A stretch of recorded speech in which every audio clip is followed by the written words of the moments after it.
Hello guys, welcome to another video. So once again, my name is Felman Garcia, and for today we are going to answer another activity. So this activity is about programming languages expressions. So this activity we are going to differentiate the evaluation techniques of different programming languages in terms of expressions. So we are going to use C++, Java, and C#. So the procedure is to write the program below in C++, Java, and C#. Then run this and compare the result. So we are going to convert this program to C++, Java, and the C#. Okay, so let's start this. Okay, let's create a program using C++ first. So let's convert this.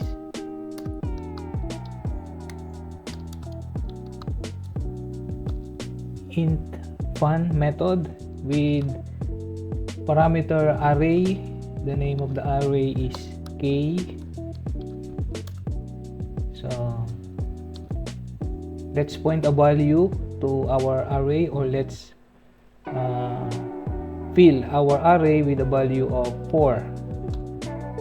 So plus equal to 4. Next, this function will return 3 times to the value of our array k minus 1. Then let's create our main method, main. Okay, then let's return 0 because we use integer as our return value. So let's declare all the variables. Int I with value 10, j with value 10 also, then sum1 and sum2. This will hold the result of our expressions. Next, so sum number 1 is equal to I divided by 2 plus calling the function fun with parameter. Okay, let's pass the parameter I. This is the way how to pass parameter to the function that you are calling. Sum number 2 is equal to calling the function method, fun method I mean. We are going to pass variable j plus j divided by 2. Okay, then let's display the result so that we will know what is the total of sum number 1 and sum number 2. To do that, let's use the standard cout stream so that we can display a string, and so that we can call our variable sum number 1 and sum number 2. So let's say sum1, then let's call sum number 1. Okay, then let's use again the std : end line so that we can also make a new line. Next, we can copy this, then sum2, and let's replace this with sum number 2. Yeah, so there you go. We can now see the total of this variable sum1 and the total of this variable sum number 2. But before that, we need to use a library so that we can be able to use the cout, because cout is inside this library. Input output stream, so that the std:// cout will run without any error. So let's run this program and let's see what is the output. So there you go. So the total of our sum 1 is 46 and the total of our sum number 2 is 48. So let's explain this. Let's calculate the expression sum 1 and sum number 2. So let's do first for sum 1. So let's do it from left to right, because that is the way of computing an expressions, because that is the rules. That rules is operator precedence. So 1 divided by 2 is 5, because the value of I is 10. 10 divided by 2 is 5. Then plus, then let's call the fun method with parameter I. So what is the value of I? 10. So we're going to call the fun method with parameter 10. So let's go now here. So integer fun int and asterisk k. So now the value of our k is 10. The value of our k array is 10. Then let's go here to the next line. Array k, which is having a value 10, okay, plus 4. So meaning 10 plus 4 is equal to 14. Then let's go to this line. Return 3 times 14, because the value of our k array is 14. 3 times 14 is 42, minus 1 is 41. Okay, so let's go back to our sum 1. So the 41 plus 5, it will become now as 46. So that is the way how we compute the expression. Now let's go now to sum 2. So here we are going to call first the function, then followed by addition and the result of this expression. So let's call method fun with a value or with parameter j, wherein the value of j is 10. So let's go now here. Inside the method fun int, again this is our array, so which is the value of j is 10.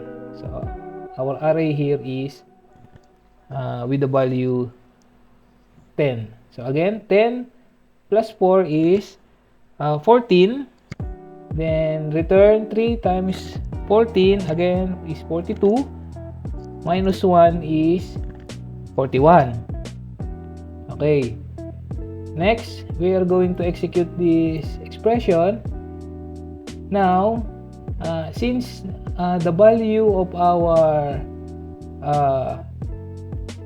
j is 14 now, so 14 divided by 2 is 7, and 7 plus 41, so the value is 48. Okay, so that's the reason why the total of sum number 1 is 46 and the sum number 2 is 48.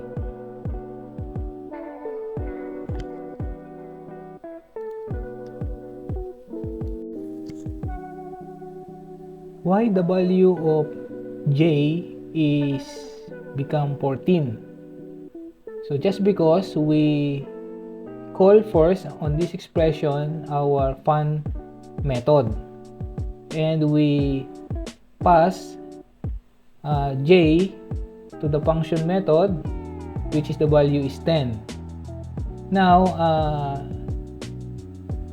j will represented by array k. So which means that the new value of j is 14. So that's why when we call the j here, so the value of our j is not 10 anymore, because it's incremented by 4.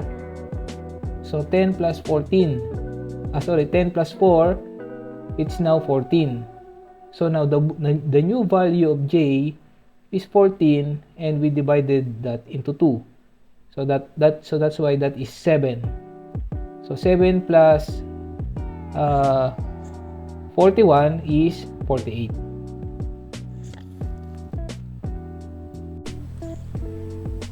Now let's create another program.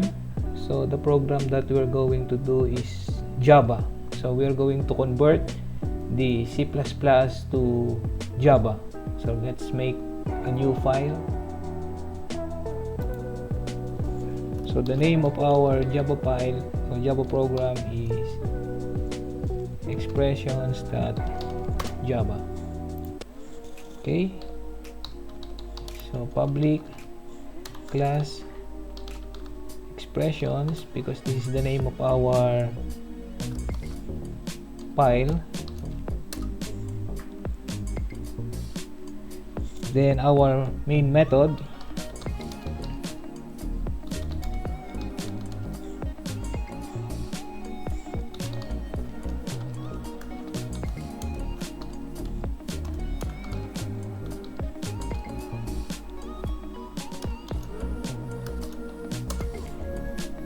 next all the variable declarations we will put here inside our main method.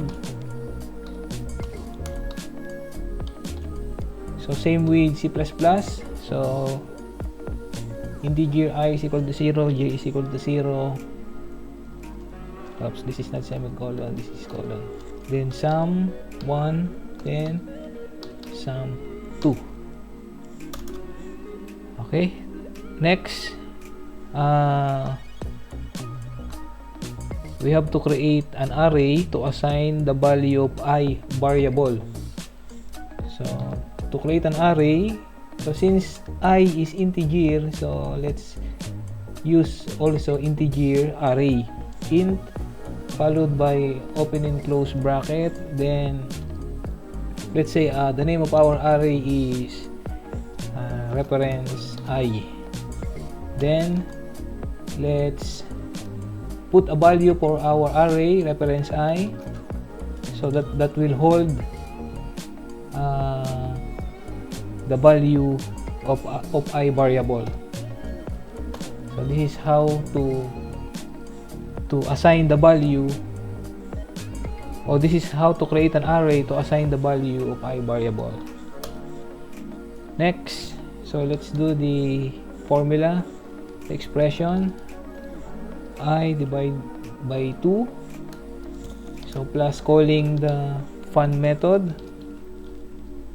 So in this scenario, so we are going to use the reference I, which is the value of I is 10.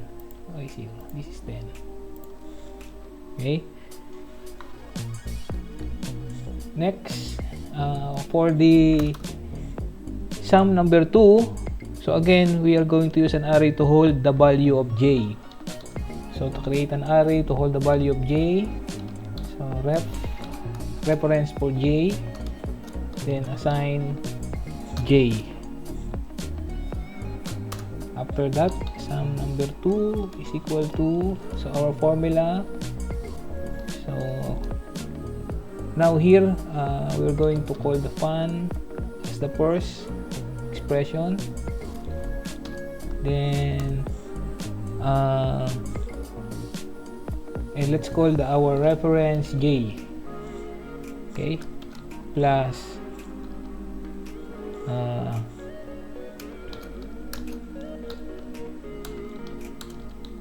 reference j, index 0 divided by 2.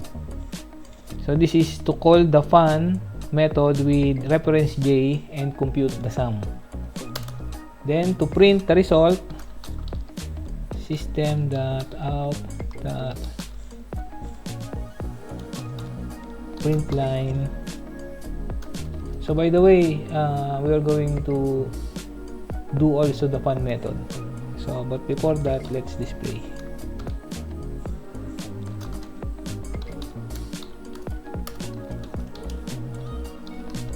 Next, sum number 1, sum number 2. This is sum number 2. Okay, now for the function fun, so int fun.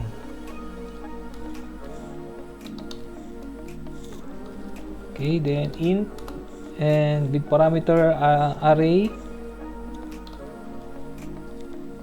So here in Java, this is how to implement or create an array. Okay, next. So k with index in the index 0, so we will assign a value equal to 4. Then return 3 times k index 0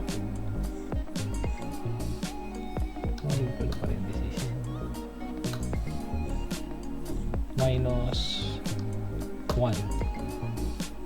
Okay,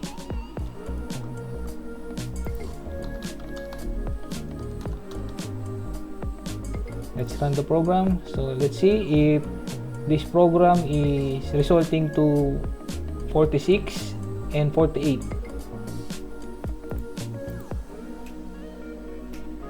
So there you go. So still the same. The output is 46 and 48. Now here, just to clear something, so this is what we get, no? 10 divided by 2. For this is for the sum 1. So 10 divided by 2. Okay, this is how it works. So this is equal to 5. Then after that, 3 times 14 minus 1 is equal to 41. So meaning the value of our index 0, or the value of our array k in the index 0 is 14, because we pass the value of I, which is 10, to the array k in the index 0. So this formula will become now 10 plus 4. So that's why this is 14. Then after that, 5 plus 41 is equal to 46, because 10 divided by 2 is 5. Then we're going to add that to 41, that is 46. Now for the sum 2 is equal to 3 times 14. So first we are going to call the fun method. So we are going to execute this expression 3 times 14, because the value of our array k index 0 is 14. So minus 1. So again, this is 41. Next, 14 divided by 2. So because we are calling we are calling the reference J index 0. So now the value of this reference underscore J0 is now 14. Okay, so that, and we divide it into 2, so that's why this is 7. Then 41 plus 7 is equivalent to 48. So this is how the expressions work. So this is how we evaluate the expressions.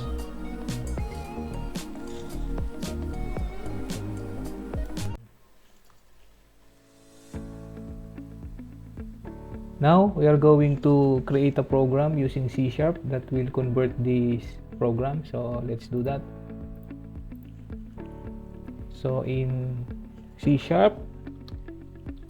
so we're going to use a library using system, then our class name is let's say program,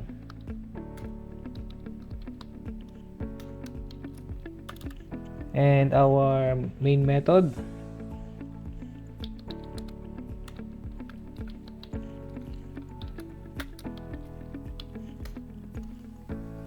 declaration of variables,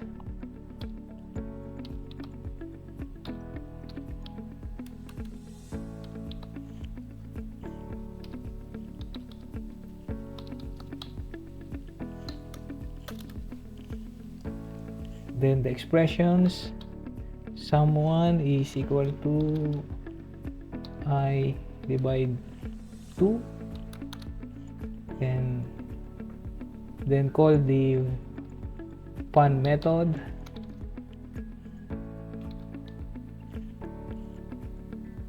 okay. So but wait, we have to do first the fun method. Fun2 is equal to, okay, fun plus j divided by 2. Okay, then to display the result, console dot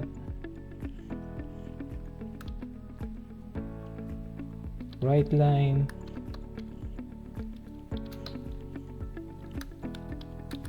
so sum1, then plus the variable sum1, then sum2 we will call the variable sum number 2. So before we finish this expression, let's create our fun method. So let's do int fun. How to create an array here in C#. So reference int k. So this is how to create an array in C#.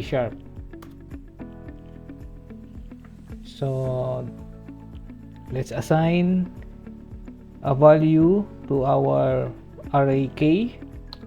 So just put k plus equal to 4. Then let's return the value. Return 3 times k minus 1.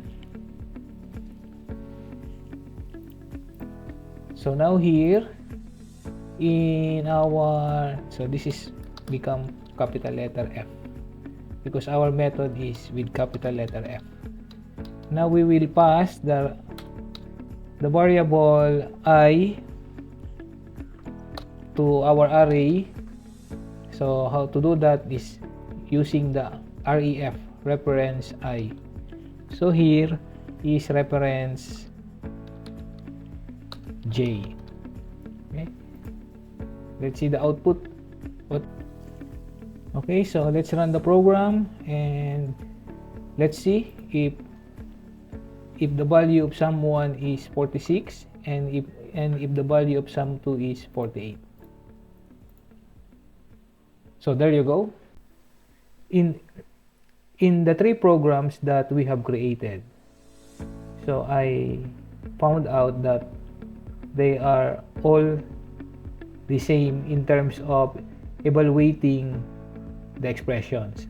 They are both following the operator precedence, and they are both evaluating the expressions starting from the left to the right. So that is why the result of C++, Java, and C# is the same for sum1 and sum2. So I hope you learned something, and thank you for watching.